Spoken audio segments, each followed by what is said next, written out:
Hello guys, welcome to MST academy. So இன்னைக்கு நம்ம என்ன பார்க்க போறோம் அப்படின்னு பார்த்தீங்கன்னா, 6th தமிழ் புக்கில் இயல் 5 தான் பார்க்க போறோம். ஸோ ஆல்ரெடி பார்த்தீங்கன்னா இயல் 4 வரைக்கும் வீடியோஸ் போட்டிருக்கோம். ஸோ இன்னைக்கு வந்து என்ன பார்க்க போறோம் அப்படின்னு பார்த்தீங்கன்னா இயல் 5 வந்து பார்க்கலாம்.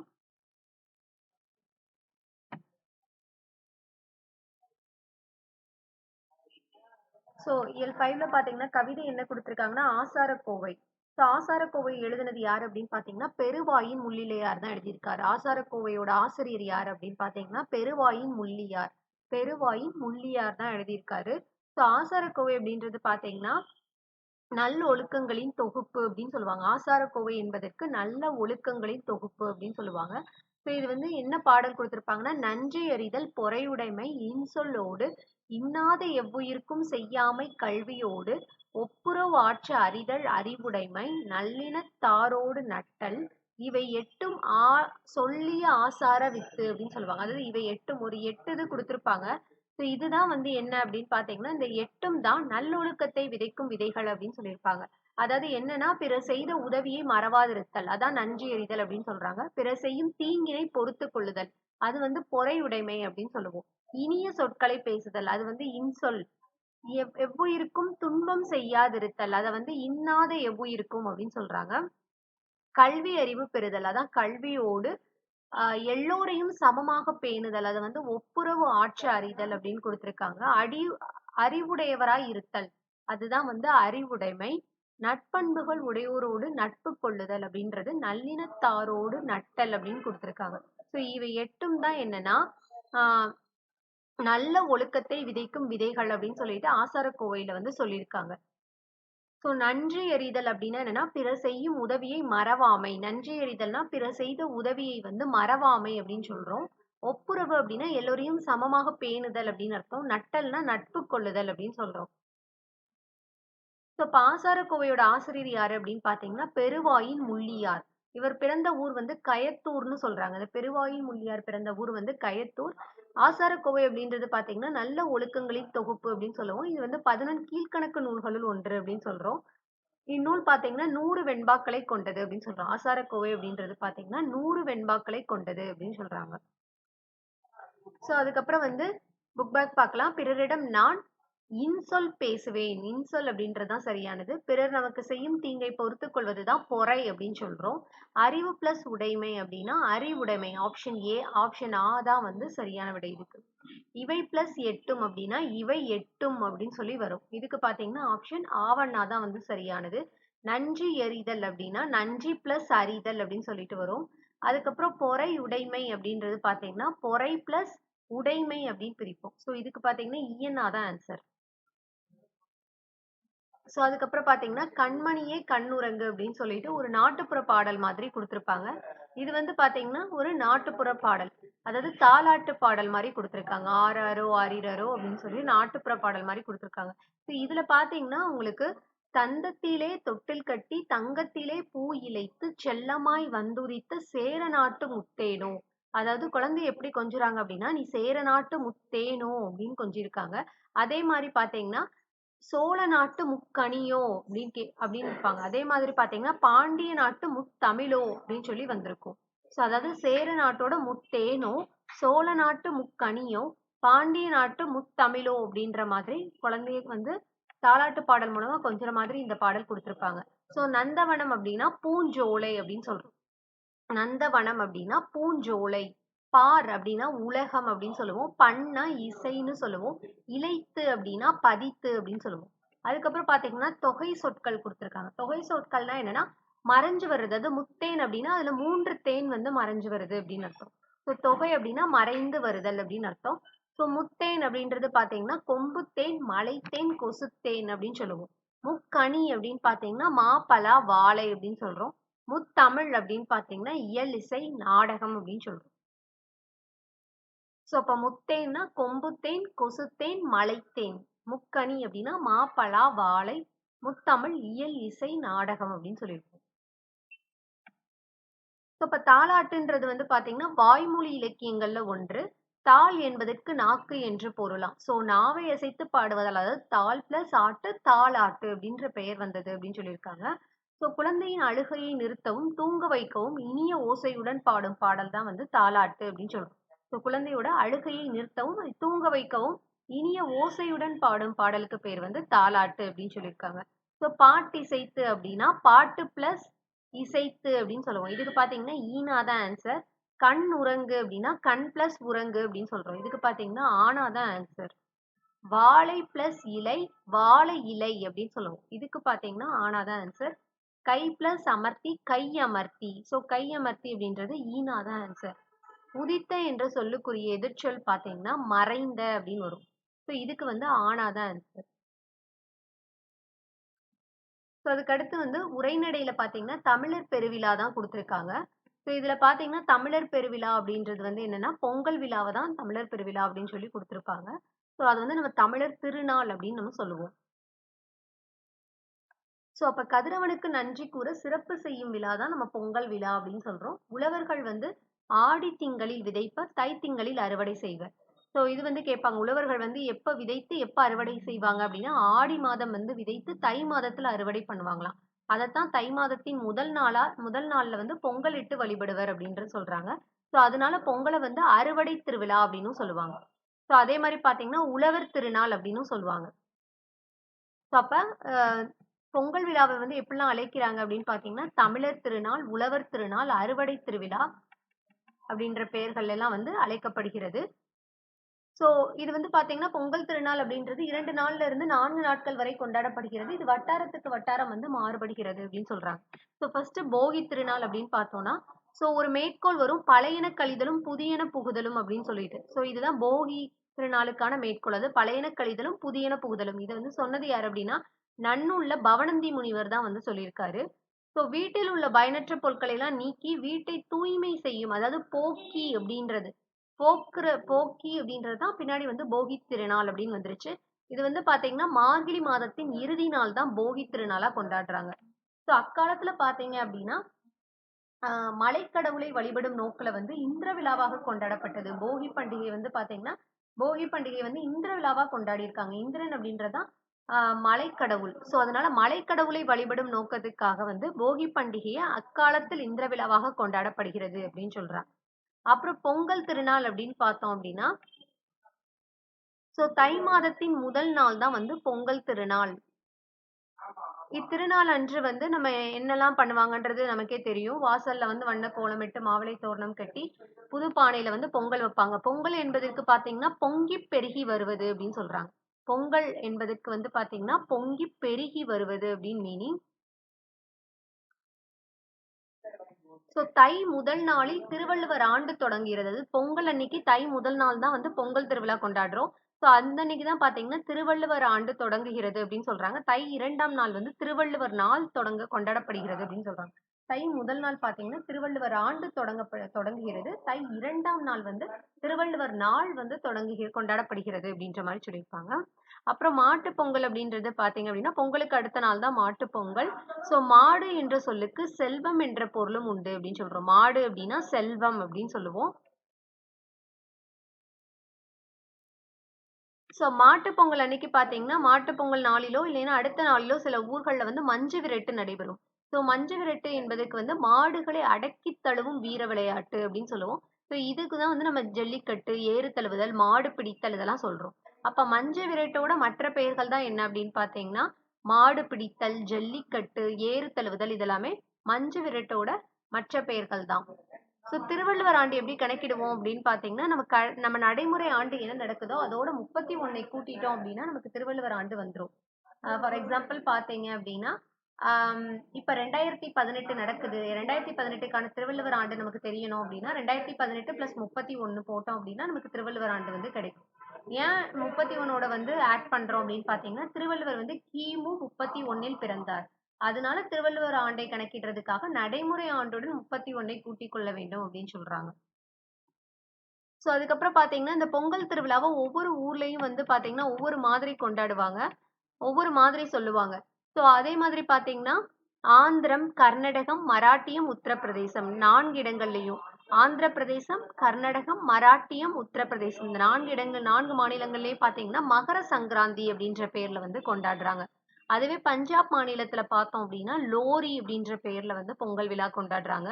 அதுவே குஜராத், ராஜஸ்தான் 2 மாநிலங்களையும் பார்த்தீங்கன்னா உத்தராயன் அப்படின்ற பெயர்ல வந்து பொங்கல் விழா கொண்டாடுவாங்க. ஸோ காணும் பொங்கல்னா என்ன அப்படின்னு பார்த்தீங்கன்னா, ஸோ இந்த நாள்ல உற்றார் உறவினர் மற்றும் நண்பர்கள் வீடுகளுக்கு வந்து சென்று அவர்களை கண்டு மகிழ்வர். ஸோ குடும்பத்தினருடன் விரும்பி இடங்களுக்கு சென்று மகிழ்வுடன் கழிப்பதை தான் வந்து காணும் பொங்கல் அப்படின்னு சொல்றாங்க. பொங்கலுக்கு மாட்டுப் பொங்கலுக்கு மறுநாள் தான் வந்து இந்த காணும் பொங்கல் வந்து கொண்டாடுவாங்க.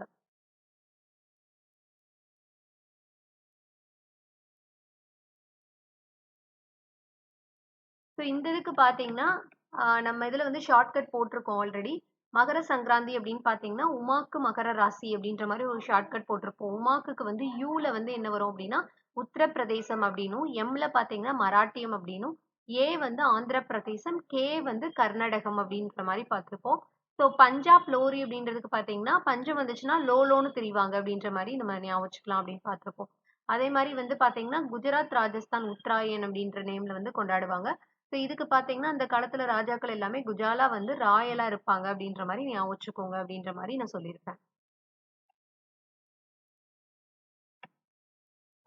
ஸோ அதுக்கடுத்து பார்த்தீங்கன்னா, கதிர் முற்றியதும் அறுவடை செய்வர் அப்படின்னு சொல்லுவாங்க. அறுவடை அப்படின்றது தான் சரியான விடை. விழா காலங்களில் வீட்டின் வாயிலில் மாவிலையால் தோரணம் கட்டுவர் அப்படின்னு சொல்றோம். பொங்கல் பிளஸ் அன்று சேர்த்து எழுத கிடைப்பது வந்து பார்த்தீங்கன்னா, பொங்கல் அன்று அப்படின்னு சொல்லுவோம். பொங்கல் அன்று. ஆனா தான் இதுக்கான சரியான விடை. போகி பண்டிகை அப்படின்றத வந்து பிரித்து எழுத கிடைப்பது வந்து போகி பிளஸ் பண்டிகை அப்படின்னு சொல்றோம். ஆனா தான் இதுக்கான சரியான விடை. பழையன கழிதலும் புதியன புகுதலும் போகி அப்படின்னு சொல்லுவோம். ஸோ புதியன அப்படின்றது ஆனா தான் இதுக்கான சரியான விடை. பச்சை பசேல் என்ற வயலைக் காண இன்பம் தரும், பட்டுப்போன மரத்தைக் காண துன்பம் தரும் அப்படின்னு சொல்லி சொல்லுவோம்.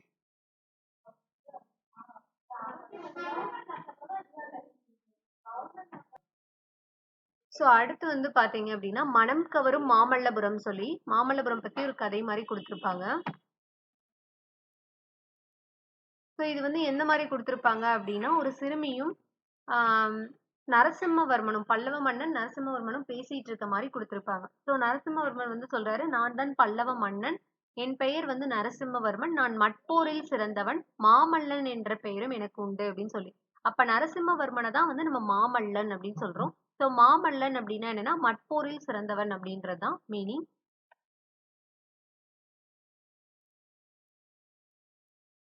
ஸோ அங்க மாமல்லபுரத்துல பார்த்தீங்க அப்படின்னா, ஒரே பாறையில் செதுக்கி செய்யப்பட்ட கோவில் இது. ரதம்னா தேர்ன்னு சொல்லுவோம். ஸோ தேர் போன்ற வடிவத்துல வந்து இருக்கும் அது.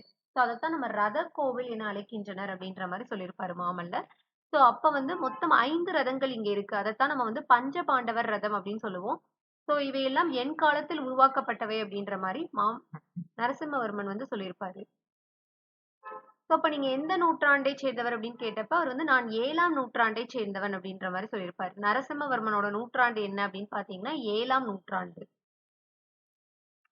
ஸோ மாமல்லபுரத்தில் காண காண வேண்டிய இடங்கள் என்னெல்லாம் இருக்கு அப்படின்னு பார்த்தீங்கன்னா, ஒரு 9 இடங்கள் குடுத்திருக்காங்க மாமல்லபுரத்தில் காண வேண்டிய இடங்களா.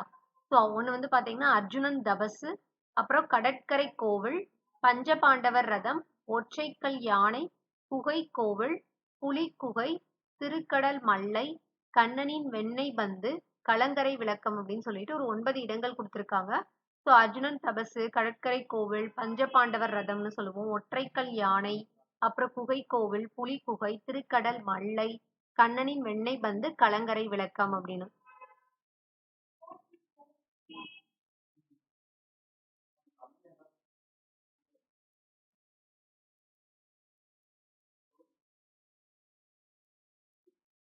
ஸோ அப்ப பல்லவ நாட்டைச் சேர்ந்த நரசிம்மவர்மனோட தந்தை தான் யாரு அப்படின்னு பார்த்தீங்கன்னா, மகேந்திரவர்ம பல்லவர். ஸோ மகேந்திரவர்மன் பல்லவர் காலத்துல தான் இந்த சிற்பப் பணி வந்து தொடங்கியது அப்படின்னு சொல்லியிருப்பாரு. அதுக்கப்புறம் பார்த்தீங்கன்னா, என் காலம், என் மகனின் காலம், என் பேரனின் காலம் வரை கிட்டத்தட்ட 4 தலைமுறைகளா உருவாக்கப்பட்டதுதான் இந்த சிற்பம் அப்படின்ற மாரி மாமல்லர் வந்து சொல்லியிருப்பாரு.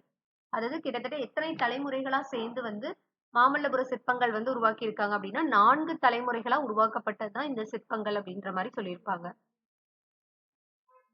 ஸோ சிற்பக்கலையின் உச்சத்தை நீ பார்க்க வேண்டுமா? என்னுடன் வா அப்படின்னு சொல்லி கூட்டிட்டு போவாரு. அப்ப வந்து பாத்தீங்கன்னா, இருவரும் சேர்ந்து அர்ஜுனன் தபசு சிலைக்கு முன் வந்து நின்றனர். அங்கு பாறையில் இருந்த சிலைகள்லாம் வந்து பார்ப்பாங்க. சோ அதுக்கு பெயர் அந்த அர்ஜுனன் தபஸ்ல இருந்த சிற்பங்கள்லாம் பார்த்தோம்னா புடைப்பு சிற்பங்களா இருக்கும் அப்படின்னு சொல்லுவாங்க. இந்த 2 பாறைகளிலும் வந்து 150க்கும் மேற்பட்ட சிற்பங்கள் உள்ளன அப்படின்ற மாதிரி சொல்லியிருப்பாங்க. சோ அப்ப அர்ஜுனன் தபஸ் அப்படின்ற சிலைக்கு அருகில பார்த்தீங்க அப்படின்னா, அந்த பாறையில வந்து மனிதர்கள், விலங்குகள், பறவைகள் போன்ற சிற்பங்கள்லாம் செதுக்கப்பட்டிருக்கும். கிட்டத்தட்ட அது எல்லாமே புடைப்பு சிற்பங்களா இருக்குமா. கிட்டத்தட்ட 150க்கும் மேற்பட்ட சிற்பங்கள் உள்ளன அப்படின்ற மாரி குடுத்திருப்பாங்க. சோ அதுல ஒருவர் வந்து கண்களை மூடி இரு கைகளையும் உயர்த்தி வணங்குவது போல ஒரு சிற்பம் உள்ளது. அவரது உடல் மெலிந்து எலும்புகளும் நரம்புகளும் வெளியே தெரிவது போல அழகாக செதுக்கப்பட்டுள்ளது. அதத்தான் அர்ஜுனன் தவம் செய்யும் காட்சி அப்படின்னு சொல்லுவாங்களாம். இந்த சிற்பம் உள்ளதால் தான் இப்பாறைக்கு வந்து அர்ஜுனன் தபஸ். சோ அர்ஜுனன் தபஸோட இன்னொரு பேர் தான் என்னன்னா பகீரதன் தவம் அப்படின்னு சொல்றாங்க. சோ அர்ஜுனன் தபஸோட மற்றொரு பெயர் தான் என்னன்னா பகீரதன் தவம் அப்படின்னு சொல்றாங்க. சோ அதே மாரி பார்த்தீங்கன்னா, அந்த இடத்துல 2 பாறைகளுக்கு இடையில் வந்து நீர் வடிந்து வடம் தெரிகிறதே அப்படின்னு கேட்டப்ப, தடம் தெரிகிறதே அப்படின்னு கேட்டப்ப, அது வந்து ஆகாய கங்கை பூமிக்கு வருவது போல அமைக்கப்பட்டுள்ளது அப்படின்ற மாரி சொல்லியிருப்பாங்க. மழை காலத்துல வந்து அங்க நீர் ஓடி வரும். சோ அது வந்து பார்க்கறதுக்கு எப்படி இருக்கும்னா, கங்கை ஓடி வருவதைப் போல இருக்கும் அப்படின்ற மாரி மாமல்லர் சொல்றாரு.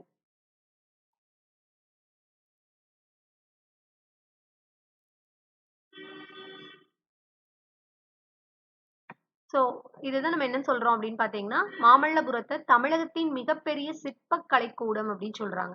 மாமல்லபுரம் தான் வந்து தமிழகத்தின் மிகப்பெரிய சிற்பக் கலைக்கூடம் அப்படின்னு சொல்றாங்க. சோ நார்மலா சிற்பக்கலையின் வடிவமைப்புகள் பார்த்தீங்கன்னா 4 வகைப்படும் அப்படின்னு சொல்றாங்க. ஒண்ணு குடைவரை கோவில், இன்னொன்னு ஒற்றைக்கல் ரதங்கள், அடுத்து கட்டுமான கோவில்கள், புடைப்புச் சிற்பங்கள் அப்படின்னு சொல்லிட்டு 4 வகைகள் இருக்கு. இந்த 4 வகைகளும் காணப்படும் ஒரே இடம் வந்து மாமல்லபுரம் அப்படின்னு சொல்றாங்க. சிற்பக்கலையோட வடிவமைப்புகள் பார்த்தீங்கன்னா, மொத்தம் 4 இருக்கு. அந்த 4 வகைகளும் காணப்படும் ஒரே இடம் வந்து மாமல்லபுரம் அப்படின்னு சொல்லியிருக்காங்க. ஸோ மாமல்லபுரத்த வந்து இப்ப எப்படி சொல்லியிருக்காங்க? இக்காலத்துல வந்து ஊர எப்படி அழைக்கிறாங்க அப்படின்னு பார்த்தீங்கன்னா, மகாபலிபுரம் அப்படின்னு சொல்லி அழைக்கிறாங்க.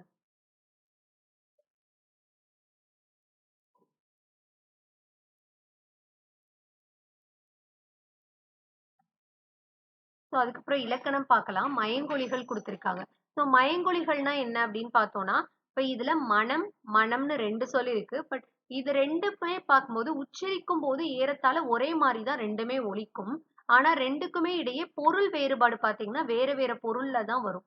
ஓகேவா? ஸோ 2மே ஒரே மாதிரி ஒலிப்பு முறை பார்த்தீங்கன்னா ஒரே மாரி இருக்கும். பட் பொருள் வேறுபாடு வந்து இந்த மனம் அப்படின்றதுக்கு வந்து வேற பொருள். அதாவது இந்த மனம் அப்படின்றதுக்கு வந்து ஆ வாசனை அப்படின்ற மாரி மீனிங் குடுக்கும். இந்த மனம் பார்த்தீங்கன்னா, உள்ளம் அப்படின்ற மீனிங்க குடுக்கும். ஸோ பொருள் வேறுபாடு வேறு வேறு இருக்கு.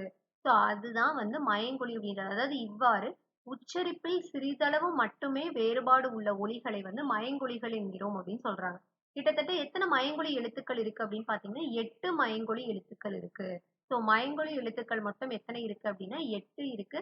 அதுதான் என்ன அப்படின்னு பார்த்தீங்கன்னா, ந, ந, ந. அதுக்கப்புறம் வந்து ல, ல, ல, ர, ர அப்படின்னு சொல்றோம். ஸோ ஃபர்ஸ்ட் ந, ந, ந இந்த 3 னாக்கும் உள்ள வித்தியாசம் என்ன அப்படின்னு பார்த்தீங்கன்னா, இந்த பெரிய ந அப்படின்றது பார்த்தீங்கன்னா, நாவின் நுனி மேல்வாய். இந்த டயகிராம் பார்த்தாலே நமக்கு புரியும். நாவோட நுனி மேல்வாய் அன்னத்தின் நடுப்பகுதியை தொடுவதால் நகரம் பிறக்கிறது அப்படின்னு சொல்றோம். நாவின் நுனி மேல்வாய் அன்னத்தோட நடுப்பகுதியை தொடுவதால் நகரம் பிறக்கிறது. அதுவே இந்த ந பார்த்தீங்கன்னா, நாவின் நுனி மேல்வாய் அன்னத்தோட முன்பகுதி. இது வந்து நடுப்பகுதி அப்படின்னு எடுத்துட்டோம்னா, இது முன்பகுதியை தொடுவதால் நகரம் பிறக்கிறது அப்படின்னு சொல்றோம். அதுவே இந்த ந எடுத்துட்டோம் அப்படின்னா, நாவின் நுனி மேல்வாய் பல்லின் அடிப்பகுதியை தொடுவதால். அப்ப குடுத்திருக்க நா வந்து மேல்வாய் அன்னத்தோட நடுப்பகுதி. 2வது குடுத்திருக்க நா பார்த்தீங்கன்னா, மேல்வாய் அன்னத்தின் முன்பகுதி. அதுவே இந்த நா பார்த்தீங்கன்னா, மேல்வாய் பல்லின் அடிப்பகுதியை தொடுவதால் நகரம் பிறக்கிறது அப்படின்னு சொல்றாங்க. ஸோ இந்த 3 னாக்குமே பார்த்தீங்கன்னா, இணை எழுத்துக்கள் இருக்கு. அது எப்படி சொல்லுவோம்னா, இந்த னாக்கு வந்து இட்டு இன்னுன்னு சொல்லுவோம். இத்து இந்துன்னு சொல்லுவோம். இட்டு இன்னு அப்படின்ற மாரி சொல்லுவோம். இன் அப்படின்ற மாரி சொல்லுவோம். ஸோ இது எல்லாமே இணை எழுத்துக்களா வரும். ஸோ அப்ப வந்து இந்த எப்பயுமே வந்து பார்த்தீங்க அப்படின்னா, என்ற எழுத்துக்கு முன் வந்து இந்த இன் வருமாம். கண்டம், வண்டி, நண்டு அப்படிதான் சொல்லுவோம். என்னும் எழுத்துக்கு முன்னாடி வந்து இந்த சின்ன இன் வரும் அப்படின்னு சொல்றாங்க. அதனால டகரத்தை அடுத்து வரும் நகரம்ன்றனால இது வந்து நகரம் அப்படின்னும், தகரத்தை அடுத்து வரும் நகரம்னால இது வந்து தன்னகரம் அப்படின்னும், ரகரத்தை அடுத்து வரும் நகரம்ன்றனால இது வந்து ரன்னகரம் என்றும் அழைக்கப்படுகின்றன அப்படின்ற மாரி சொல்லியிருப்பாங்க. ஸோ அப்ப இந்த ந, இந்த இன்னு, இன்னு, இந்து இது மூணுக்குமே பாத்தீங்கன்னா இணை எழுத்துக்கள் இருக்கு. ஸோ அதுதான் இட்டு, இத்து, இட்டு அப்படின்ற மாதிரி கொடுத்திருக்காங்க. ஸோ இதுல பாத்தீங்க அப்படின்னா உங்களுக்கு தெரியும் வானம் அப்படின்னா இந்த வானம் வந்து வெடின்னு சொல்லுவோம். வானம் வெடி, வானவெடின்னு சொல்லுவாங்க. இந்த வானம்ன்றது எதை குறிக்குதுன்னா ஆகாயத்தை குறிக்கிறது. ஸோ இதுவே பனி அப்படின்னு பார்த்தோம்னா இந்த பனி பாத்தீங்கன்னா வேலையை குறிக்கும். அதுவே இந்த பனி வந்து குளிர்ச்சியை குறிக்கும் அப்படின்னு சொல்லுவோம். அதே மாதிரி பாத்தீங்கன்னா ல, ல, ல இந்த 3 லாவுமே வந்து மயங்கொலி எழுத்துக்கள் அப்படின்னு சொல்றோம். இந்த ல வந்து பாத்தீங்க அப்படின்னா நாவின் இரு பக்கங்களும் தடித்து தான் வரும். இது ரெண்டுக்குமே சொல்லும்போது இந்த லாக்கும் இந்த லாக்கும் ரெண்டுக்குமே சொல்லும்போது நாவின் இரு பக்கங்களும் தடித்து வரும். ஸோ இந்த ல பாத்தீங்க அப்படின்னா மேல் பற்களின் அடியை தொடுவதால், மேற்பற்களோட அடியை தொடுவதால் லகரம் தோன்றும். இது வந்து வகரம் போல இருப்பதனால இது வந்து வகர லகரம் அப்படின்னு சொல்றோமா.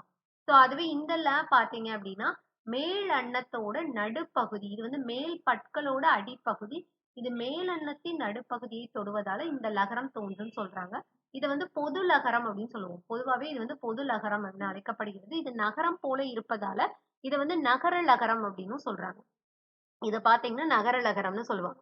அதுவே இந்த ல பாத்தீங்க அப்படின்னா நாவின் நுனி மேல் நோக்கி வளைந்து வருடுவதால, இந்த மாதிரி மேல் நோக்கி வளைந்து வருடுவதாலதான் இந்த லகரம் வந்து தோன்றும் அப்படின்னு சொல்றோம். இந்த லகரம் வந்து பாத்தீங்க அப்படின்னா தமிழுக்கே உரிய சிறப்பானது, சிறப்பு லகரம் அப்படின்னு அழைக்கப்படுகிறது. இந்த ல வந்து சிறப்பு லகரம் என அழைக்கப்படுகிறது.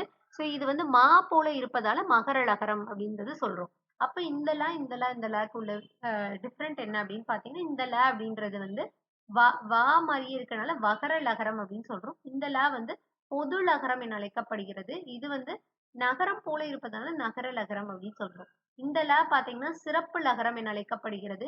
இது வந்து மகரம் போல இருப்பதனால மகர லகரம் அப்படின்னு சொல்றோம். ஸோ அதுக்கப்புறம் இது மூணுக்கும் உள்ள பொருள் வேறுபாடு பாத்தீங்க அப்படின்னா விலை அப்படின்னா பொருளின் மதிப்பு அப்படின்னு சொல்லுவோம். அதுவே இந்த விலை வந்து உண்டாக்குதல், அதாவது விளைதலை குறிக்கும். ஸோ இந்த விலை பாத்தீங்கன்னா விரும்பு, விளைதல்னா விரும்புதல். ஸோ இந்த விலை பாத்தீங்கன்னா விரும்பு அப்படின்றது வந்து குறிக்கும். அதே மாதிரி இலை அப்படின்னா செடியின் இலை அப்படின்னு சொல்லுவோம். இலை அப்படின்னா இந்த இலை வந்து மெலிந்து போதல் அப்படின்னு சொல்றோம். அதுவே இந்த இலை அப்படின்னா நூல் இலையை வந்து குறிக்குது அப்படின்னு சொல்லியிருக்காங்க. ஸோ அதே மாதிரி இது ரெண்டுக்கும் உள்ள வித்தியாசம் என்ன அப்படின்னு பார்த்தீங்கன்னா அப்படின்றது வந்து நாவின் நுனி மேலெண்ணத்தின் முதல் பகுதியை தொட்டு வருவதால், நாவின் நுனியானது மேல் அன்னத்தோட முதல் பகுதியை தொட்டு வருவதால் ர தோன்றுகிறது அப்படின்னு சொல்றாங்க. இது இடையின எழுத்து என்பதால் இடையின ரகரம். இதுக்கு பேர் வந்து இடையின ரகரம் அப்படின்னு சொல்றாங்க. அதுவே இந்த ரேவா இருந்துச்சு அப்படின்னா நாவின் நுனி மேல் அன்னத்தோட மைய பகுதியை தொடுவதால், இது வந்து மேல் அன்னத்தின் முதல் பகுதி, இது மேல் அன்னத்தோட மைய பகுதியை உரசுவதால இந்த ரகரம் தோன்றுகிறது. இது வந்து வல்லின எழுத்து என்பதனால வல்லின ரகரம். அது வந்து இடையின எழுத்து என்பதனால இடையின ரகரம்னு சொல்லுவோம். இந்த பாத்தீங்கன்னா வல்லின எழுத்து என்பதனால வல்லின ரகரம் அப்படின்னு நம்ம சொல்றோம். ஸோ இது ரெண்டுக்குள்ள வித்தியாசம் என்னன்னு பாத்தீங்கன்னா ஏரி அப்படின்றது வந்து நீர்நிலை அப்படின்னு சொல்லுவோம். இதுவே இந்த ஏரினா மேலே ஏரி அப்படின்னு அர்த்தம். இந்த கூரை அப்படின்றது வீட்டின் கூரையை வந்து குறிக்கிறது. இந்த கூரை அப்படின்றது வந்து கூரை புடவையை குறிக்கிறது அப்படின்னு சொல்றாங்க. ஸோ அதே மாதிரி சில இது குடுத்திருக்காங்க இங்க பார்த்தீங்கன்னா, சிரம் என்பதற்கு என்ன பொருள் அப்படின்னு பார்த்தீங்கன்னா, சிரம் என்பதற்கு தலை அப்படின்றது தான் பொருள். இந்த தலை தான் பார்த்தீங்கன்னா ஆன்சர். அதுவே இந்த தலைன்றது எதை குறிக்கிறதுனா கட்டுதல் அப்படின்னு அர்த்தம். ஸோ இலை என்பதற்கு வேறு பெயர் பார்த்தீங்கன்னா தலை.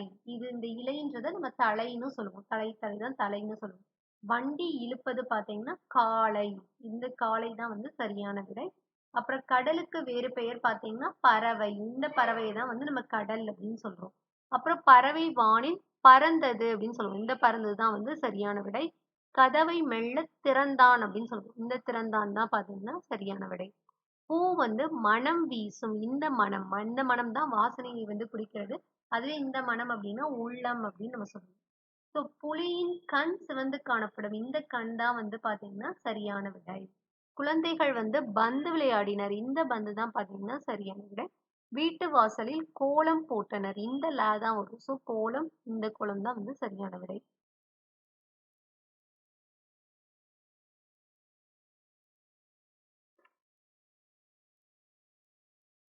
ஸோ அதுக்கப்புறம் பார்த்தீங்கன்னா கலைச்சொல் கொடுத்துருக்காங்க. ஸோ வெல்கம் அப்படின்னா நல்வரவு அப்படின்னு சொல்லுவோம். வெல்கம் அப்படின்னா நல்வரவு. ஸ்கல்ப்சர்ஸ் அப்படின்னா சிற்பங்கள் அப்படின்னு சொல்லுவோம். ஸ்கல்ப்சர்ஸ் அப்படின்னா சிற்பங்கள், சிப்ஸ் அப்படின்னா சில்லுகள் அப்படின்னு சொல்றோம். ரெடிமேட் ட்ரெஸ் அப்படின்னா ஆயத்த ஆடை அப்படின்னு சொல்றோம். ரெடிமேட் ட்ரெஸ்னா ஆயத்த ஆடை. மேக்கப்னா ஒப்பனை அப்படின்னு சொல்லுவோம். அப்புறம் டிஃபன் அப்படின்னா சிற்றுண்டி அப்படின்னு சொல்லுவோம். ஸோ அதுக்கு அடுத்து என்ன கொடுத்துருக்காங்க அப்படின்னு பார்த்தீங்கன்னா திருக்குறள் கொடுத்துருக்காங்க.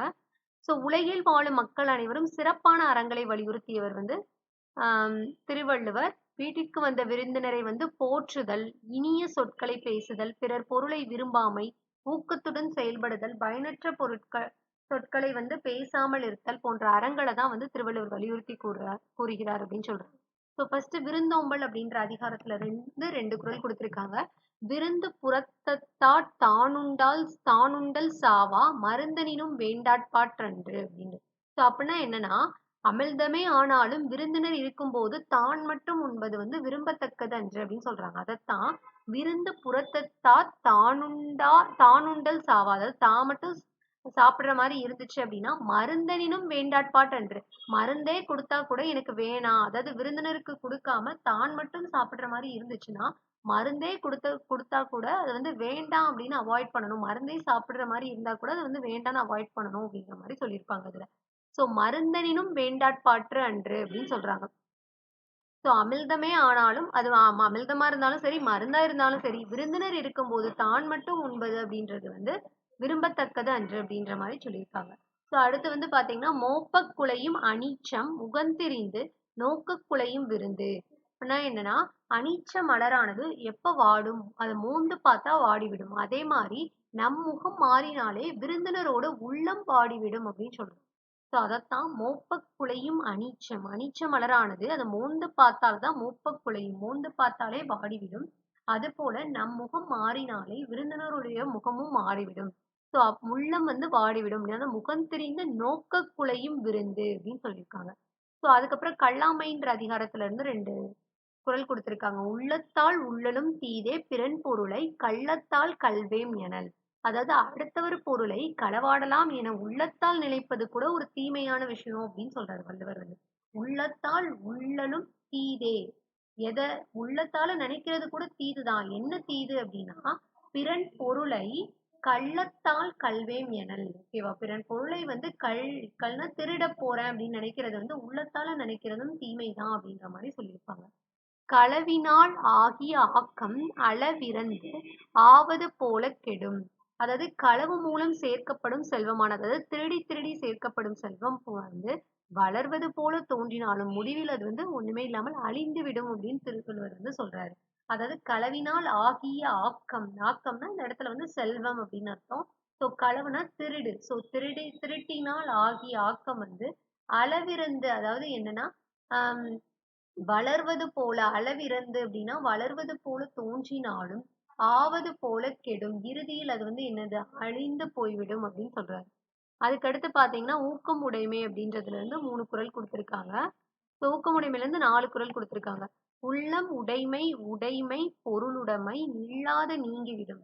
அதாவது உள்ளம் உடைமை அப்படின்னா ஊக்கமே நிலையான செல்வம், மற்றவை எல்லாம் நிலைத்து நில்லாமல் அழிந்துவிடும் அப்படின்னு சொல்றாங்க. அதாவது ஊக்கம் உடைமை. சோ உள்ளம் உடைமை அப்படின்னா ஊக்கம்தான் வந்து என்னன்னா நிலையான செல்வமா, பொருளுடைமை இல்லாத நீங்கிவிடும். மற்ற செல்வங்கள் பொருட்செல்வங்கள் எல்லாமே நில்லாத அழிந்துவிடும் அப்படின்னு சொல்றாங்க. சோ ஆக்கம் அதர்வினாய் செல்லும் அசைவிலா ஊக்கம் உடையான் உலை. அதாவது தளராத ஊக்கம் உடையவனிடம் ஆக்கமானது தானே வழி கேட்டு கொண்டு செல்லும். ஆக்கம் அதர்வினாய் செல்லும், அதாவது ஆக்கமே என்ன பண்ணுமா, தானே வழி கேட்டு கொண்டு செல்லுமா. யார்கிட்ட? அசைவிலா ஊக்கம் உடையான் உலை. தளராத ஊக்கம் உடையவனிடம் ஆக்கமானது தானே வழி கேட்டு கொண்டு செல்லும் அப்படின்னு சொல்றாங்க. அதுக்கப்புறம் வெள்ளத்து அணைய மலர் நீட்ட மாந்தர்த்தம் உள்ளத்து அணையது உயர்வு அப்படின்னா என்ன, தண்ணீரின் உயரத்துக்கு ஏற்ப நீர்ப்பூக்கள் வந்து வளரும், ஊக்கத்தின் அளவிற்கேற்ப மனிதர்கள் வளர்வார்கள், மனிதர்கள் உயர்வார்கள் அப்படின்னு சொல்றாங்க. அதைத்தான் வெள்ளத்து அணைய மலர் நீட்டம். அதாவது என்னன்னா மலர் நீட்டம், அதாவது என்னன்னா அந்த வெள்ளத்தோட தண்ணீர், அதாவது தண்ணீரோட உயரத்துக்கு ஏற்ப அந்த வெள்ளத்துக்கு ஏற்ப மலரானது மலர் நீட்டமாகும். அதாவது நீர்ப்பூக்கள்லாம் வளரும். மாந்தர்த்தம் அதே மாதிரிதான் ஊக்கத்தின் அளவுக்கு ஏற்ப என்ன பண்ணுவாங்க அப்படின்னா மனிதர்கள் உயர்வார்கள் அப்படின்றத சொல்லியிருப்பாரு. ஸோ அதே மாதிரி உள்ளுவது எல்லாம் உயர்வுள்ளல் மற்றது தள்ளினும் தள்ளாமை நீர்த்து. அப்படின்னா என்னன்னா, எண்ணுவதை உயர்வாகவே எண்ணுக, எண்ணியதை அடையாவிட்டாலும் எண்ணத்தை கைவிடக் கூடாது அப்படின்னு சொல்றாரு. உள்ளுவது எல்லாம் உயர்வுள்ளல். அதான் எண்ணுவது எல்லாம் எப்பயுமே எப்படி எண்ணணுமா? உயர்வாகவே எண்ணணுமா. மற்றது தள்ளினும் தள்ளாமை நீர்த்து அப்படின்னா, அந்த எண்ணத்தை வந்து அடையாவிட்டாலும் அந்த எண்ணத்தை வந்து கைவிடக்கூடாது அப்படின்ற மாதிரி சொல்லியிருக்காரு. அப்புறம் பயனில சொல்லாமை அப்படின்னா, அதுல இருந்து 2 குறள் கொடுத்திருக்காங்க. அரும்பயன் ஆயும் அறிவினார் சொல்லார் பெரும்பயன் இல்லாத சொல். அதாவது நன்மை எது என ஆராயும் அறிவுடையவர்கள் பயன் தராத சொற்களை பேச மாட்டார்கள். அரும்பயன் ஆயும் அறிவினார், அதாவது அரும்பயன் பயன் தரக்கூடிய சொற்களை வந்து அறிஞ்சவங்க, அதாவது நன்மை என அறியும் ஆராயும் அறிவுடையவர்கள் அறிவினார் சொல்லார் பெரும்பயன் இல்லாத சொல், பயனில்லாத சொற்களை வந்து பேச மாட்டார்கள் அப்படின்ற மாதிரி சொல்லியிருக்காங்க. சொல்லுக சொல்லில் பயனுடைய சொல்லற்க சொல்லில் பயனில்லாத சொல். அதாவது பயனுடைய சொற்களை மட்டும் பேசுக, பயனில்லாத சொற்களை பேசாமல் விட்டு விடுக அப்படின்றது தான் சொல்லுக சொல்லில் பயனுடைய சொல்லற்க சொல்லில் பயனில்லாத சொல் அப்படின்ற மாதிரி திருவள்ளுவர் வந்து சொல்லியிருக்காரு. ஸோ அடுத்து புக் பேக் பார்க்கலாம். விருந்தினரின் முகம் எப்போது வாடும் அப்படின்னா, நம் முகம் மாறினாலே விருந்தினரோட முகம் வந்து என்ன ஆயிடுமா? வாடி போயிடுமா. நிலையான செல்வம் அப்படின்றது ஒருவருக்கு ஊக்கம் தான் நிலையான செல்வம் அப்படின்னு சொல்றாங்க. ஆராயும் அறிவு உடையவர்கள் வந்து பயன் தராத சொற்களை வந்து பேச மாட்டார்கள் அப்படின்னு சொல்லியிருக்காங்க. அடுத்து பொருள் உடைமை அப்படின்னா பொருள் பிளஸ் உடைமை அப்படின்னு சொல்லுவோம். அடுத்து உள்ளுவது பிளஸ் எல்லாம் அப்படின்னா உள்ளுவதெல்லாம். உள்ளுவதெல்லாம் ஆவண்ணா தான் வந்து இதுக்கான சரியான விடை. பயன் பிளஸ் இலா பயனிலா அப்படின்னு சொல்லுவோம். பயனிலா இதுக்கு பாத்தீங்கன்னா ஆனா தான் வந்து சரியான விடை.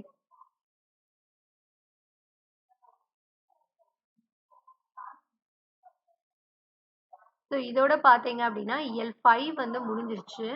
ஸோ இயல் 6 வந்து நம்ம நெக்ஸ்ட் வீடியோவில் பார்க்கலாம். தேங்க்யூ.